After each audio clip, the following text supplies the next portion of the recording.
ملخص مباراة الأهلي وأورلاندو اللي انتهت بفوز أورلاندو 2-1 على النادي الأهلي في القاهرة، ويتصدر أورلاندو مجموعته برصيد 14 نقطة في المركز الأول، ولكن النادي الأهلي في المركز الثاني برصيد 10 نقط.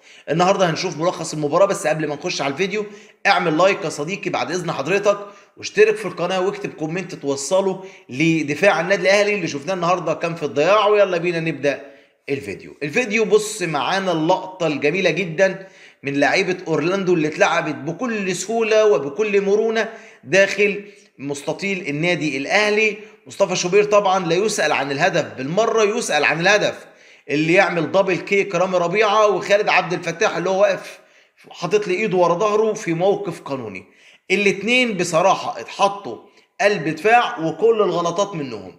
النادي الاهلي النهارده كان في الدفاع بتاعه شوارع، والهدفين اللي جم من اورلاندو اخطاء دفاعيه من النادي الاهلي، بغض النظر عن ان الاهلي اتفرم تحكيميا، ولكن احنا بنتكلم عن حاجه مهمه جدا وهي اورلاندو اللي سجل هدف بكل سهوله بسبب اخطاء دفاعيه من النادي الاهلي. تعالوا نروح لكره وسام ابو علي، الكره اللي تقعد تتفرج عليها كده تحس انك هتطلع عن شعورك. كوره سهله جدا، بص الكوره اتلعبت ازاي. الكوره اتلعبت من حسين الشحات بالعرض، وسام ابو علي ساب كل المرمى ولعبها في رجل حارس المرمى. يعني يا وسام انت هداف وحد ايه، حد بصراحه يعتمد عليك. ازاي الكوره تتلعب بالشكل ده؟ ده اللي خلى مارسيل كولر برضو ايه بره بيعترض. ودي الكوره الثانيه اللي قدام حضراتكم من قفشه.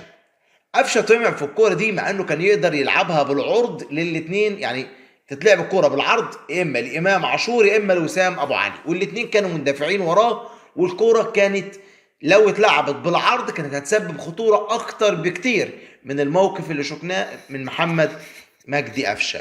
مش عارف ليه لعيبه النادي الاهلي كانت بتاخد قرارات التسديد من خارج المرمى، مع ان مفيش كوره اتسددت واحده بس صدها حارس المرمى، كل الكرات خارج منطقه او خارج المربع.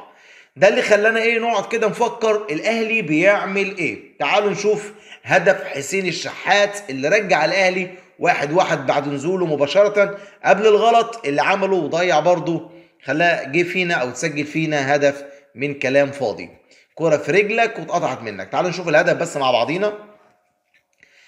ده الهدف بتاع كابتن حسين الشحات. بص الكرة اتعملت له ازاي ببراعه جدا، هو كان واقف برضو خايف من منطقه التسلل، كان مغطى عليه لاعب اورلاندو. اتلعبت الكوره من فوق الجول. مش عارف حسين الشحات بصراحه تقدروا تقولوا في الموقف ده اللي هو ايه، مش يعني انت مش جناح، انت كده بتلعب مكان المهاجم. اللي انت عملته ده وسام ابو علي خد كوره افضل من دي واقرب من دي ولعبها في حارس المرمى. كون انك تلعب الكوره من فوق الجون بالشكل ده، انت حد ايه بصراحه 10/10 من اللي عملته. تعالوا نشوف الهدف او اللقطه اللي بعد كده. اللقطه اللي بعد كده اتلعبت من ورا كده، الكوره بتتلعب رايحه جايه بين لعيبه النادي الاهلي.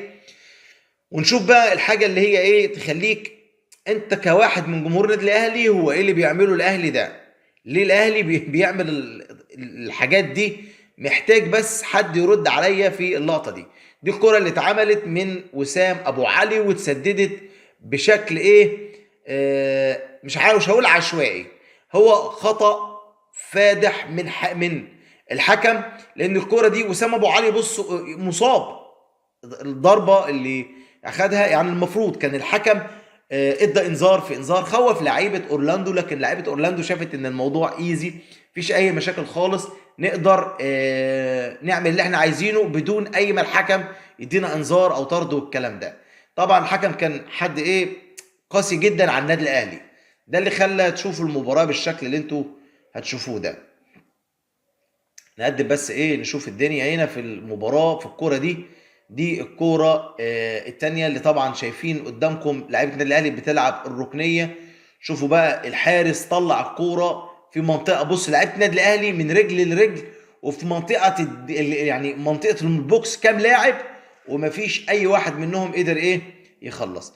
تعالوا شوفوا الفيديو الثاني اللي هو ايه هي يعني الهدف اللي جه وخلانا بصراحه. بصوا الكوره اتلعبت سهله جدا من رجل حسين الشحات، طبعا اتقطعت، اتاكل المدافع اللي قدام حضراتكم دي واتلعبت في سقف الجول وكمل اللاعب ورا رامي ربيعه على طول.